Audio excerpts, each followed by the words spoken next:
Assalamualaikum warahmatullahi wabarakatuh. Saudara-saudara sekalian, Bapak dan Ibu yang saya hormati, dari Sabang sampai Merauke, dari kota besar sampai pelosok desa, izinkan saya mengajak Anda semua berhenti sejenak, tarik napas, tenangkan pikiran, dan mari kita duduk pada satu pembahasan yang beberapa hari terakhir terasa begitu ramai, begitu cepat berputar, dan mudah sekali memancing perasaan. Ada yang berharap tinggi, ada yang khawatir, ada pula yang bingung harus percaya yang mana, karena kabar yang sedang dibicarakan bukan urusan kecil. Ini menyangkut kebijakan negara, menyangkut anggaran, menyangkut hak, menyangkut kepastian, dan pada akhirnya menyangkut kehidupan jutaan orang.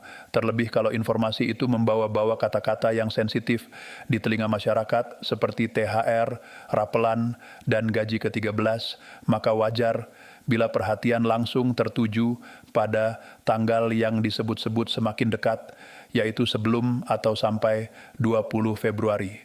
Tetapi justru di titik seperti inilah kita perlu bersikap dewasa. Kita harus mampu membedakan mana yang sudah menjadi keputusan resmi, mana yang masih dalam proses, dan mana yang baru sebatas narasi yang terdengar meyakinkan, namun belum bisa kita pegang dengan bukti yang jelas. Saya ingin mengajak Bapak dan Ibu berpikir jernih. Ketika ada informasi yang diklaim berkaitan dengan keputusan pemerintah dan berdampak pada banyak orang, apakah kita cukup puas hanya mendengar sepintas, lalu merasa yakin karena kata-katanya terdengar rapi dan seolah resmi?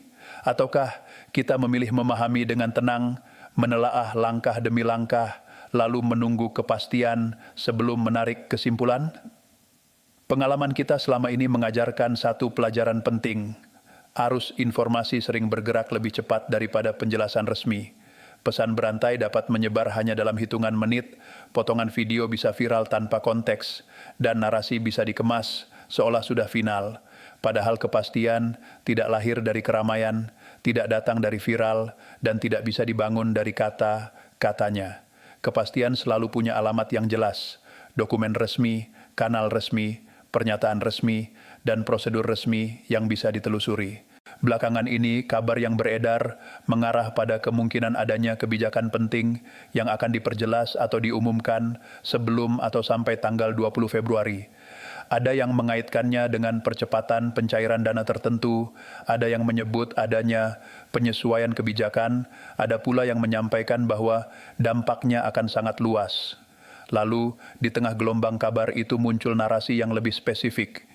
Disebut-sebut Presiden Republik Indonesia, Prabowo Subianto, sudah menandatangani peraturan pemerintah terbaru terkait THR, rapelan gaji pensiunan, dan gaji ke-13 tahun 2026. Bahkan ada yang menambahkan detail bahwa pencairannya akan terasa pada Maret 2026 dengan jumlah penerima yang sangat besar, sekitar 9,4 juta orang, mencakup ASN aktif, TNI, Polri, dan pensiunan. Kalimatnya terdengar meyakinkan. Secara logika, bagi banyak orang, kabar ini terdengar menenangkan. Namun justru karena kabarnya terdengar sangat baik, disinilah kita harus lebih berhati-hati. Yang sering membuat seseorang terpeleset bukan semata kabar buruk, melainkan kabar yang terlalu indah, membuat hati cepat senang, lalu mendorong kita percaya sebelum ada dasar hukum yang bisa dicek. Bapak dan Ibu, mari kita urai pelan-pelan, tanpa emosi, tanpa terburu-buru, dan tanpa menambah bumbu spekulasi. Kita ingin runtut, jelas, dan rasional. Dalam sistem pemerintahan, kebijakan besar yang menyangkut anggaran negara tidak pernah berjalan tanpa proses yang bertahap. Ada perencanaan dalam kerangka APBN, ada koordinasi lintas kementerian, ada sinkronisasi dengan lembaga pelaksana, ada penetapan regulasi, lalu ada petunjuk teknis untuk pelaksanaan. Setiap tahap meninggalkan jejak administratif. Setiap keputusan yang benar-benar final biasanya punya identitas yang bisa ditelusuri. Karena itu, ketika kita mendengar kabar akan diumumkan sebelum tanggal tertentu atau sudah ditekan, kita perlu memahami maknanya dengan cermat. Apakah sudah benar-benar siap dijalankan di lapangan atau masih menunggu tahap pengundangan dan aturan turunan yang menjadi pegangan pelaksana? Lalu mengapa tanggal 20 Februari menjadi sorotan? Karena pada banyak periode, pemerintah memang sering mematangkan kebijakan fiskal untuk semester pertama di sekitar rentang waktu tersebut, apalagi jika kebijakan itu berdampak luas pada masyarakat. Bila memang ada pembayaran yang melibatkan dana besar dan penerima dalam jumlah jutaan, wajar jika pemerintah berupaya memberi kepastian lebih awal agar administrasi berjalan tertib. Dana dalam skala besar tidak mungkin dicairkan tanpa petunjuk teknis. Keputusan nasional tidak mungkin dijalankan tanpa rujukan regulasi yang jelas. Lembaga pelaksana pun tidak akan menyalurkan dana dalam jumlah masif tanpa dasar aturan yang dapat dipertanggungjawabkan. Maka, sikap yang paling tepat adalah tetap rasional, tidak panik, tidak membesar-besarkan, tetapi juga tidak menutup mata. Kita cukup memosisikan diri sebagai warga yang cerdas, memantau informasi dari sumber resmi, lalu menunggu kepastian yang bisa diverifikasi. Sekarang kita masuk pada inti yang paling sering ditanyakan, terutama oleh Bapak dan Ibu para pensiunan. Pertama tentang THR. Bagi pensiunan, THR bukan sekadar tradisi atau simbol. THR adalah ruang napas tambahan menjelang Ramadan dan Idul Fitri. Kebutuhan rumah tangga biasanya meningkat, harga bahan pokok kadang ikut bergerak, kebutuhan kesehatan tidak bisa ditunda, tagihan tetap datang, dan banyak keluarga menyusun perencanaan berdasarkan waktu pencairan yang jelas. Karena itu, ketika muncul kabar THR akan cair pada waktu tertentu, wajar jika perhatian tertuju ke sana.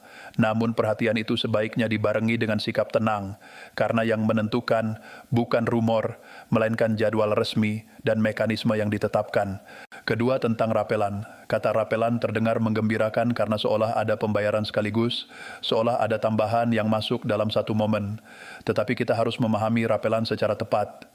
Rapelan pada dasarnya adalah pembayaran atas selisih atau hak yang tertunda, biasanya karena adanya penyesuaian yang berlaku surut atau karena proses verifikasi data yang membuat penyaluran tidak bisa dilakukan serentak. Jadi pertanyaan logis yang perlu diajukan adalah, rapelan yang dimaksud rapelan apa? Selisih dari komponen apa, berlaku surut sejak kapan, dasarnya regulasi apa, karena tanpa penjelasan yang rinci, kata rapelan bisa berubah menjadi istilah yang kabur dan memunculkan ekspektasi yang tidak tepat. Ketiga, tentang gaji ke-13. Dalam praktik pada banyak tahun, gaji ke-13 punya jadwal yang tidak selalu sama dengan THR.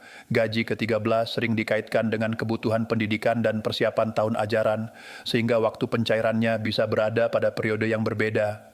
Maka ketika ada narasi yang menyatukan THR, rapelan, dan gaji ke-13 dalam satu paket kabar, kita perlu menahan diri untuk tidak langsung menyimpulkan semuanya cair bersamaan. Bisa saja regulasinya satu, tetapi waktu dan mekanisme pencairannya berbeda. Komponen yang diterima pun dapat berbeda antara ASN aktif dan pensiunan, karena struktur penghasilan dan tunjangan memang tidak sepenuhnya sama. Di sisi lain, kita juga perlu memahami variasi implementasi antara ASN pusat dan ASN daerah dan bagaimana implikasinya terhadap kebijakan. Narasi yang beredar sering menyebut adanya komponen tertentu untuk ASN pusat seperti tunjangan kinerja, sedangkan untuk ASN daerah skemanya dapat terkait dengan kemampuan fiskal masing-masing daerah. Artinya, implementasi bisa memiliki perbedaan administratif antar daerah. Sementara untuk pensiunan, pelaksanaan pembayaran sangat terkait dengan lembaga penyalur, validasi data, ketepatan rekening, serta sinkronisasi administrasi. Karena itu, kita tidak boleh berhenti pada kata akan cair. Kita perlu memahami bagaimana prosesnya cair dan apa syarat teknis yang harus dipenuhi. Bapak dan Ibu yang saya hormati, saya ingin menegaskan satu prinsip yang sederhana namun kuat. Ukuran kepastian bukan seberapa meyakinkan judul berita, bukan seberapa sering muncul di beranda, dan bukan seberapa banyak orang membahasnya. Ukuran kepastian adalah bisa atau tidaknya kita memverifikasi. Jika benar ada peraturan pemerintah yang sudah ditandatangani dan sudah berlaku, biasanya ada tanda-tanda yang bisa dicek secara logis. Ada nomor peraturan yang jelas, ada tanggal penetapan, ada proses pengundangan, ada pernyataan resmi dari kementerian terkait, dan ada penjelasan teknis dari lembaga pelaksana mengenai mekanisme serta jadwal pencairan. Tanpa itu, posisi kita masih berada di tahap menunggu. Dan menunggu bukan berarti pesimis. Menunggu itu disiplin. Menunggu itu bentuk kehati-hatian agar kita tidak terseret arus informasi yang belum tentu benar. Lalu mengapa kabar seperti ini cepat sekali menyebar? Karena ia menyentuh kebutuhan nyata dan harapan yang sangat manusiawi.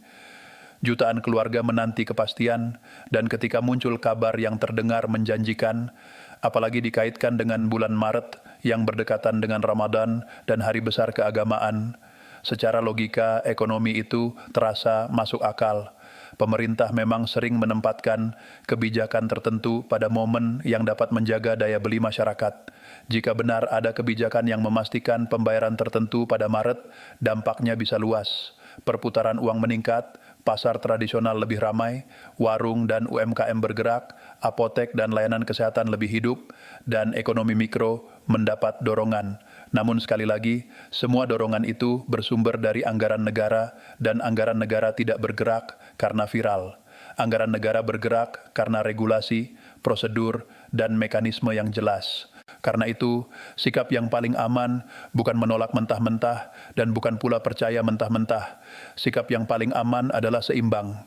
Pegang harapan secukupnya agar hati tetap tenang dan pegang verifikasi sekuat-kuatnya agar pikiran tetap waras. Jangan membangun ekspektasi terlalu tinggi sebelum ada kepastian hukum, sebab jika harapan sudah dipasang terlalu tinggi, lalu ternyata regulasi belum final, kekecewaan bisa lebih dalam.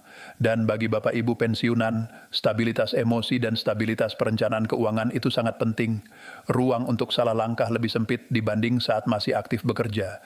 Sekarang pertanyaannya, sambil menunggu kepastian, apa yang bisa kita lakukan secara praktis? Pertama, pantau informasi dari kanal resmi. Jangan menggantungkan keyakinan pada potongan video tanpa konteks atau pesan berantai yang tidak jelas sumbernya. Kedua, biasakan verifikasi sebelum percaya. Jika sebuah kabar menyebut peraturan pemerintah, maka seharusnya ada identitas peraturan itu, nomor, tanggal, dan substansi yang bisa dicek.